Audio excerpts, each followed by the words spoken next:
Olá, tudo bem? No nosso encontro agora, a gente vai trabalhar com a perspectiva metodológica de aplicação de um método de inovação orientada pelo design. Tem várias abordagens para isso, várias perspectivas, mas uma delas tem sido bastante debatida, não só no ambiente profissional, mas também no mundo acadêmico. É a perspectiva do Design Thinking. Essa perspectiva surgiu a partir de aplicações de empresas como a IDEO, que trabalham com outras organizações e levam o design, ou a ideia da inovação orientada pelo design, para diferentes empresas. A principal questão relacionada ao Design Thinking é perceber que existem dois momentos no processo de inovação. Os métodos tradicionais de inovação, eles pressupõem que nós temos uma primeira fase, onde eu busco ideias, gero ideias, e a partir disso eu tenho uma espécie de um funil. Inclusive, o funil é uma das metáforas para discutir o tema inovação. Por exemplo, o funil da inovação, onde eu tenho várias ideias e faço um processo assim. E essas ideias vão passando por estágios, ou um dos métodos mais tradicionais que chama Stage Gates, passam por cada estágio. Nos estágios, as ideias que não vencem são excluídas e, ao final, eu tenho a grande ideia que gera a inovação. Esse método apresenta uma abordagem linear, relevante, aonde eu pressuponho que, no início do processo de inovação, eu tenho as informações relevantes para a tomada de decisão. Lembre de tudo que a gente discutiu e da perspectiva de que eu preciso ampliar o escopo, ampliar o modelo e ampliar as possibilidades no início dessa caminhada. Nessa perspectiva do funil, eu acabo, a partir de um grupo de ideias, gerando uma única ideia que é a vencedora para aquele produto, aquele serviço ou para aquele processo de inovação. A abordagem do design considera que eu tenho dois momentos. Um momento convergente, que é esse, que é o momento do funil, mas um momento divergente, que é o momento anterior, onde eu tenho que buscar o máximo de informações possível para tomar a melhor decisão. Essa figura mostra basicamente isso. Eu vou a campo com diferentes visões, amplio minha compreensão sobre o tema e depois disso, então, eu gero o meu funil. Essa abordagem ela foi aplicada em diferentes organizações e uma das perspectivas que a gente vai apresentar hoje é a perspectiva da IDEO. Nessa empresa, a ideia do Design Thinking ela é trabalhada a partir de diferentes etapas. Eu vou tentar mostrar para vocês um pouquinho cada uma dessas etapas e aí a gente vai tentar compreender como adaptar essas etapas à nossa realidade. O método de design proposto pela IDEO é um método que preconiza um olhar diferente desde a primeira fase com relação ao processo de inovação. Vamos pensar, por exemplo, num produto específico, numa cadeira, e no uso de uma cadeira pelos meus clientes. Eu posso atacar o processo de inovação dessa cadeira a partir de duas abordagens. A primeira delas seria uma abordagem tradicional, onde eu busco informações sobre a cadeira, faço benchmark com outras empresas, entendo os materiais que estão hoje no mercado disponíveis, sento dentro da minha organização com um grupo de pessoas que tem um perfil muitas vezes muito parecido, gero ideias e a partir dessa geração de ideias entro num processo de inovação. A probabilidade de ampliar os modelos mentais, gerar uma inovação radical e agregar um maior significado para esse produto é pequena. Por quê? Porque eu tenho poucos elementos diferentes da observação, diferentes da visão do meu cliente para desenvolver esse processo. Se a gente atuar na perspectiva da IDEO, essa abordagem ela passa por outras etapas. A primeira etapa seria uma etapa de compreensão do problema, ou de compreensão do briefing do cliente, onde o cliente traz essa perspectiva e aí sim eu tenho uma orientação para o meu usuário. Nessa abordagem, eu montaria um grupo de pessoas com diferentes perspectivas, diferentes olhares, um olhar da psicologia, um olhar da antropologia, um olhar da economia, um olhar de projeto, eventualmente até um olhar do campo do direito e assim por diante, e esses olhares seriam complementares. Essas pessoas estariam num grupo de construção de inovação, entendendo melhor a realidade do uso daquela cadeira a partir das informações que a gente recebeu. Fase 1, concluída, compreensão desse processo. A partir disso, cada pessoa deveria ir a campo com um objetivo claro. Por exemplo, eu iria a campo com um olhar mais da psicologia e com um olhar de segurança sobre aquele produto, ou a importância da segurança, ou a importância do meu cliente não cair da cadeira. Uma outra pessoa trabalharia com a perspectiva da usabilidade, o olhar do custo, a perspectiva do trabalho em grupo e uma série de outras questões. Essa observação contaria, por exemplo, com vídeo, foto e traria para a minha empresa alternativas sobre aquele produto. Essa fase ela é concluída a partir do momento em que eu compartilho no grupo todas as observações e amplio os modelos mentais individuais, gerando uma perspectiva de grupo mais consistente.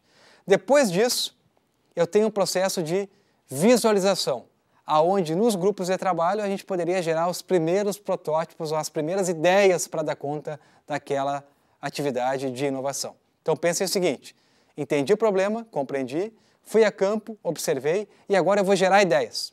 Nesse processo tem várias técnicas, dentre elas o brainstorming, que estava lá no início do outro método, que nesse método aparece na fase 3. Vamos gerar o máximo de ideias, votar essas ideias e aí sim tangibilizá-las a partir de um processo de visualização, inclusive gráfica.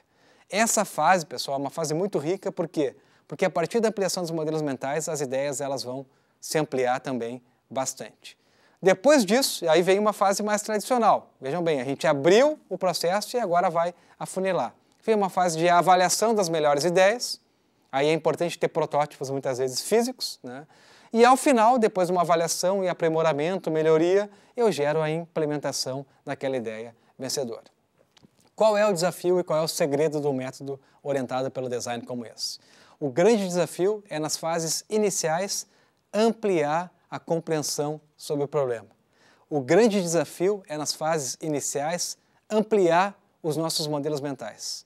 O grande desafio é construir um consenso coletivo que permita para a gente gerar ideias, muitas vezes malucas, muitas vezes com grau de inovação muito elevado, mas que podem se tangibilizar em ações efetivas para o meu cliente. Muitas vezes fica mais fácil para a gente entender essa perspectiva a partir de exemplos. A gente pensou na cadeira, mas pensou ainda de uma maneira sem identificar uma empresa que poderia estar operando por trás desse exemplo.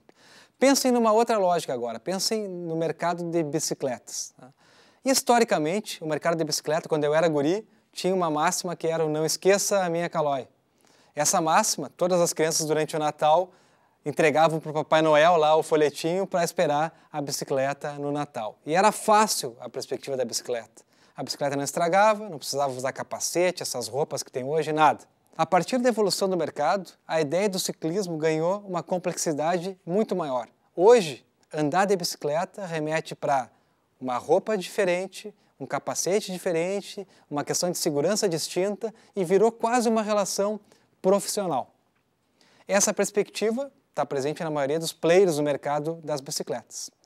Esse caso que eu vou relatar para vocês brevemente é o caso de uma empresa que desenvolveu uma outra relação a partir do resgate da origem da bicicleta.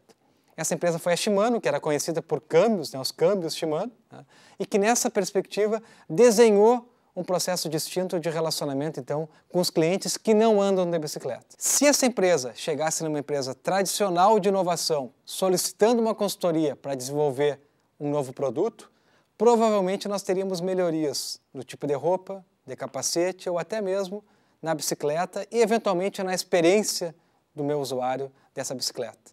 Mas, provavelmente, as melhorias estariam atreladas àquela pessoa que já está acostumada a utilizar a bicicleta. Esse caso foi desenvolvido pela Shimano junto com a IDEO e a primeira questão que veio à tona foi compreender melhor a relação das pessoas com as bicicletas historicamente. E aí o que a IDEO viu? A partir de uma série de interações com clientes, viu que historicamente as pessoas têm essa relação mais pessoal com a bicicleta, uma relação mais próxima como eu tinha na minha infância, mas que ao longo do tempo a gente vai perdendo isso e a bicicleta vira algo distante da nossa realidade.